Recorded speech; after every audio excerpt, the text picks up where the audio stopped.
Moldovos Respublikos ambasada jau 2 metus veikianti Vilniuje, plėsdama Lietuvos ir Moldovos kultūrinius ryšius, šių metų spalio 24 dieną organizavo renginį skirtą 2 svarbiems istoriniams įvykiams. Tai Moldovos kunigaikščio Dimitrijaus Kantemyro 335 gimimo metinės ir vieno žymiausių Moldavų rašytojo Ion Druce 80 metų jubiliejus. Į renginį atvyko Moldavai gyvenantis Lietuvoje, bendrijos Dačija, nariai besidomintis Moldovos istorija ir kultūra.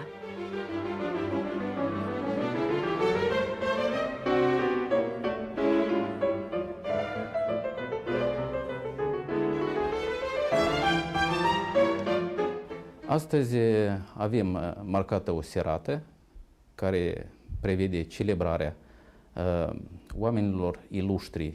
Šiandien mūsų renginyje paminėsime 2 svarbius kultūrinius įvykius. Šie metai Moldovos Respublikoje paskelbti kunigaikščių Kantemyrų dinastijos metais.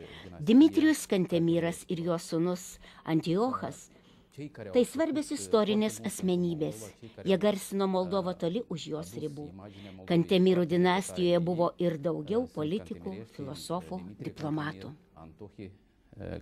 Cantemir și o pleiadă întreagă de savanți, filozofi, conducători de țară, la fel din dinastia Cantemireștilor. La fel, anul acesta avem... Šiais metais Moldovoje minima dar viena svarbi data.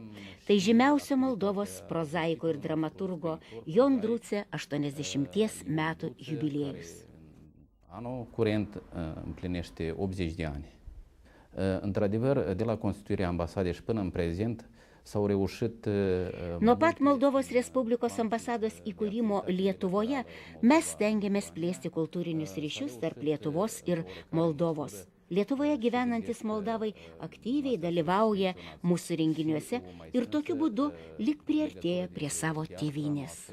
A moldovenilor de aici din Lituania cu ambasada și, evident, și cu țara mumă.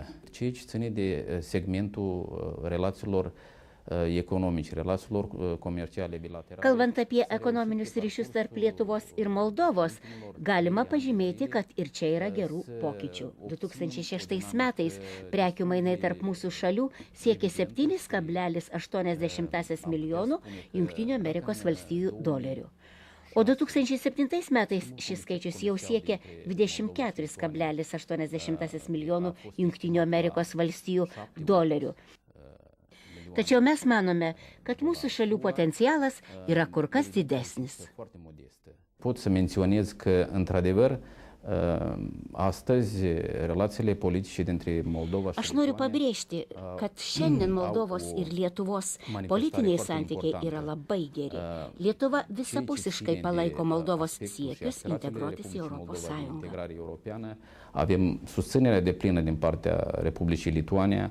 Republica Lituania este permanent deschisă pentru un dialog cu Moldova și avem deplină susținere din partea conducerii Lituaniei. Lietuva visada atvira dialogui su Moldova, nes mes turėjome bendrą istoriją.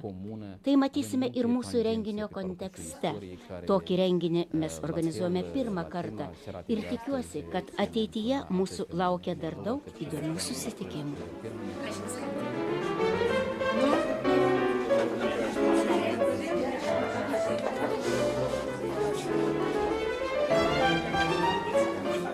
Activități literare a lui Ion Druce, care s-a născut la 3 octombrie 1928 în satul Horodiște, actualmente raionul Tondușeni. Primele opere ale lui Ion Druce au fost... Ambasados pirmoji sekretorė Livija Bulat papasakojo apie Moldavų rašytoją Ion Druce gyvenimą ir kūrybą. Jis gimė 1928 metais spalio 3 dieną Moldovoje Dondušen apylinkėse. Savo pirmus kūrinius parašė 1950 metais. Jis nepaprastai vaizdingai aprašė Moldovos kaimo gyvenimą. 500 pasaulio teatrų statė spektaklius pagal Ion Druce kūrinius. Moldovos vyriausybė, norėdama pagerbti rašytoją, 2008 metus paskelbė Ion Druce metais.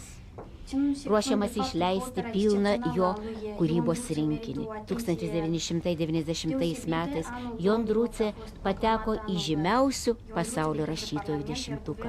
2008 metais už pasiekimus kūryboje Tarptautinė autorinių teisių gynimo asociacija paskyrė jam premiją. Urmează să fie editată întreaga opera lui Ion Druță, să fie deschis un muzeu dedicat Casei Mari. Priminsime žiūrovams, kad moldavo rašytojo Jon Druce kūriniai yra išversti ir į lietuvių kalbą. Pagal jo kūrinius buvo pastatyti spektakliai Vilniuje, Kaune, Panevėžyje bei 2 video spektakliai Lietuvos televizijoje. Apie spektaklį Casa Mari rašė Skirmantas Valiulis 1986 metais laikraštyje Kalba Vilnius. Îmi pare destul de judicioasă. Ne punem punte și luntre. Ipolitas Lieka pasiūlė visiems moldavams susitelkti ir pakviesti Jon Druce į Vilnių. Taip geriausia būtų pagerbti rašytojo 80 metų sukaktį. Antrojoje renginio dalyje organizatoriai parodė Moldovos kinematografininkų sukurtą filmą apie Dimitrijų Kantemirą.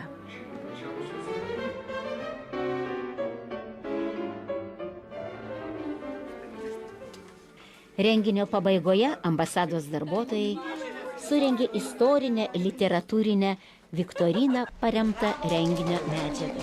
Dalyviai buvo apdovanoti už geriausias žinias apie Moldovos istoriją ir kultūră.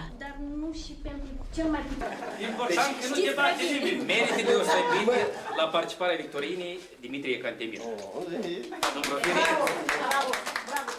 Kaip senai buvau tėviškai ir po daugybę metų mačiau, kad mūsų tėviškai atsirado pirmieji teigiami bruožai, kad kraštas nebekrenta žemyn, bet kyla į viršų.